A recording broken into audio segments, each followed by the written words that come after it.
So, wanted to give you an update on how our Liberator Gen 2 rocket heater has been working. I've actually moved it since the last video to this new rocket heater bench because it's better sized for this bench. It's giving me a more consistent warmth with the smaller cob bench than it did with the larger one. And we've actually swapped it with the Gamera, which is a larger rocket heater. It's down in the larger bench so that I'm losing less heat up the chimney left over.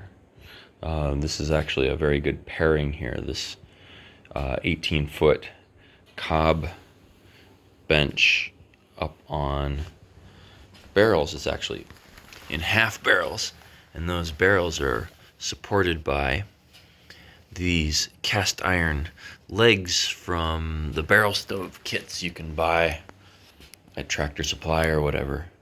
So that actually keeps us up off the wooden floor, and it means that we don't get overheated. We've actually seen rocket heaters where they're touching the floor build up enough heat to catch the bottom underneath of the subfloor on fire. But in this case, we've been burning this for the last 7-8 hours, and we are getting about 80 degrees under here.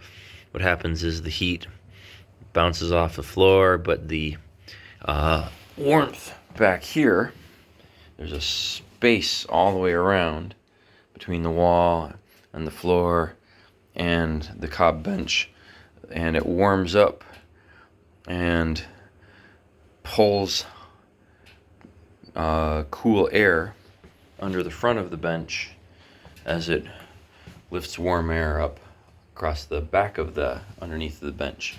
So that little curve down there on the bottom of the barrel is letting us circulate air naturally underneath.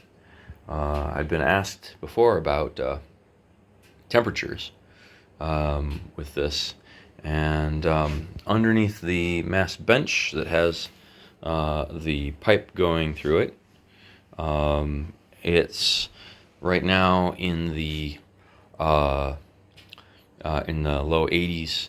If I get a really cold day like negative 10 degrees where I've just been burning this thing all day, I might get close to 100 degrees on the floor under there, which is really not hot enough to worry about. This works really well. I'm losing very little heat to the outside, just enough to keep the exhaust flowing. The outside temperature of the stovepipe is like 90 degrees. The inside has still got enough heat rise for draft. Usually in the middle of a good burn, I'll get about 120, 140 degrees on that outside of that exhaust. When I had a conventional wood stove in here, I was sending 400 or 500 degrees up the chimney sometimes. It was an old junky heater. Had to fire it a couple of times a night to stay warm, and we'd still wake up cold some mornings. This works very nicely. This box here of wood scraps from the flooring manufacturer down the street. This is kiln-dried hardwood that they make flooring out of. I might use a little bit of this to start it with, but this box right here will last me on a really cold day. It'll last me all 24 hours at least. Temperatures under this Liberator, and it gets up Right now it's been cooling down a bit. It's about 400 degrees. At full burn it's about 600, between 6 and 700 at the top there. Underneath we have 90 degrees, because you see I've got actually a little metal heat shield in between the floor and the bottom of the Gamera, because it gets toasty under there. It's 230 degrees, 200 degrees underneath the Gamera on the heat shield, but under the heat shield we're down to a much more reasonable 90 degrees on top of our brick hearth. Underneath here, I mean, we got 160 degrees on the exhaust coming out, but down on the floor it's much more reasonable, 90 degrees. Those are the numbers that I worry about. I watch carefully. So I've got a max right now of 100 degrees on top of this brick hearth there. Behind here it's 113 degrees on the earthen plaster on the wall. It's been up around 130 sometimes, but we don't want it to get any hotter than that. This little heat shield here helps keep it from getting too hot back there. And I mean, the heat shield right there is 112 or so, 115. But I can keep the tools back there. And this is the pellet feeder. I'll use that once in a while when it's really cold out and I want to keep it burn all night. But having this fired for 4 to 8 hours a day warms up the bench, which keeps the house warm overnight quite nicely. We're very pleased with it. Now, this is not a thing I recommend, but it's a thing that makes my family happy. They wanted the Christmas tree over here. Bugs me a little bit having it someplace that might get warm. Now, in reality, the top of my bench here is 85 degrees. The wall behind there is 72 degrees. The heat coming out of this bench is very gentle. I doubt we're gonna have anything melty here. Still kind of freaks me out a little bit. I don't even like the cushions being on there, because it insulates the top of the bench and creates a warm spot. I'm not the only one who lives here, so we get to compromise on some of these things. But little changes and updates I've made. I'm in the middle of running an outdoor air intake.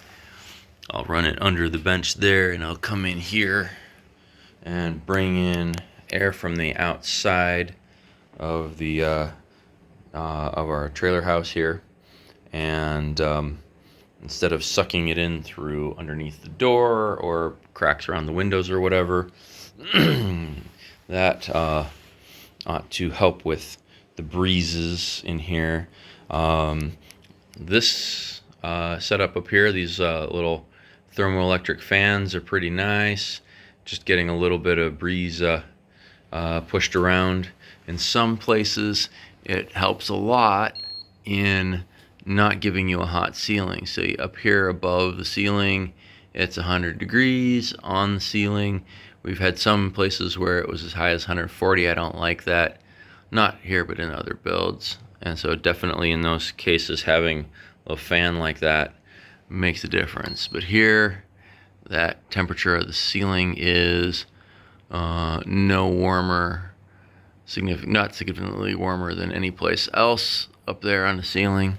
So that's just how I like it. This other adjustments I've made on the stock Gen 2 Liberator.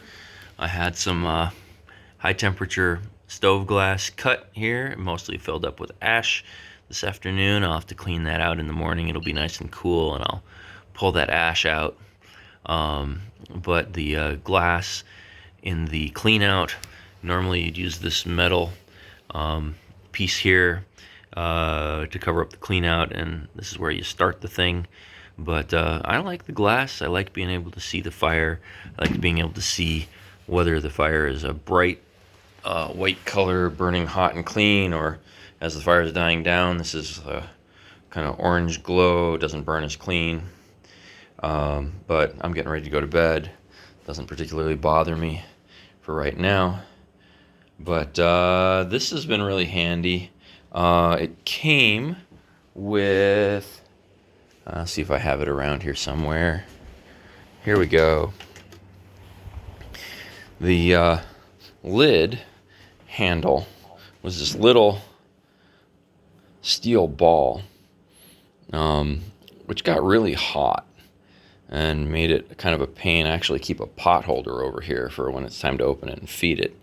So first chance I got, I drilled out my lid, took it off, and put this barbecue door handle on there.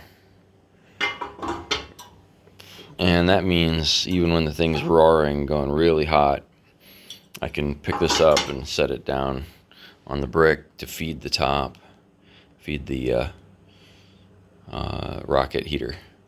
So that, I highly recommend that as an upgrade. In fact, I'm going to do that on the Gamera front door as well. So I've been burning this for, this will be the second season that we're burning the Gen 2 Liberator, testing it out, and we're really pretty pleased with it. We're looking forward to some of the upgrades they've made that haven't gotten to me yet. They'll send me some. The newer insulative ceramic board inserts on the inside of the riser and the burn chamber are much more durable than the ones that I've got, which have kind of gotten eaten away by the wood being banged around in there and by just the hot gases and the friction. So having a more durable insulative ceramic liner will be a good thing. And the newer gasket on the top here, this top lifts off for cleaning, and on a bad draw day, I'd say when it's 55 degrees or so outside, you'll find that that the draw for the chimney isn't particularly good while the heater is warming up. That's true with pretty much any rocket heater that I've found, is that the draw has to be slowly increased carefully when you're first firing it up, when it's not colder outside than it is inside. It just doesn't want to pull the smoke up and out until the chimney's warmed up a bit. And when you've got a long horizontal run like this, that the chimney cools down pretty significantly. So it gets to be a challenge on days that it's not colder outside than inside, in the early fall, late spring. So for those, I like having a draft fan that I can turn off and on to help start the thing. And I do like the fact that it closes down well, that it doesn't draw so well when there's when you're not running it. There are 1970s fireplaces that are negative efficient overall because they're sucking warm air out of the house whenever you're not running them, and that makes it hard to enjoy the fire when you've got it running, knowing that you're just like always sucking warm air out of the house even when you're not using it. So being able to close down the Gamera. In fact, I've got, when I install the when I install this air intake, I've got this little blast door here that's going to be installed on the air intake. I wouldn't put one of these later in the chimney or anything, because that's a good way to smoke yourself out of the house when you forget. But this is really handy for just being able to close down. It fits right in here. And close down when you're ready to go to sleep and not have warm air continue to be sucked out of the house. So rocketheater.com is the website where you can order the Liberator heater. They are really nicely built. They're UL listed, so your insurance company is happy because it's a wood stove. The install instructions allow for a thermal mass bench install, which is a first for rocket heater type wood stoves. And that thermal battery, it makes it run like a hybrid vehicle. It just stores the heat a long time after the fire is stopped and slowly releases it into the house. I think that's a really important part of the efficiency. So I give this 2 thumbs up, and tell them Uncle Mud sent you when you call them to order. They do have a pre-release sale going on right now. There's a waiting list already, like there are for a lot of things in this country right now. But they're working hard to be able to release them by February. The second generation. It's got the EPA approval. That took a while, but that's an important thing to have. The if you get a new wood stove, it should really have the 2020 EPA approval on it, and that took a while to get, with the offices being shut down so long. But that's important. Burn clean so you don't make your neighbors sick. And watch for more reviews and rocket heater builds on unclemud.com, or find our YouTube channel, Uncle Mud. Thank you.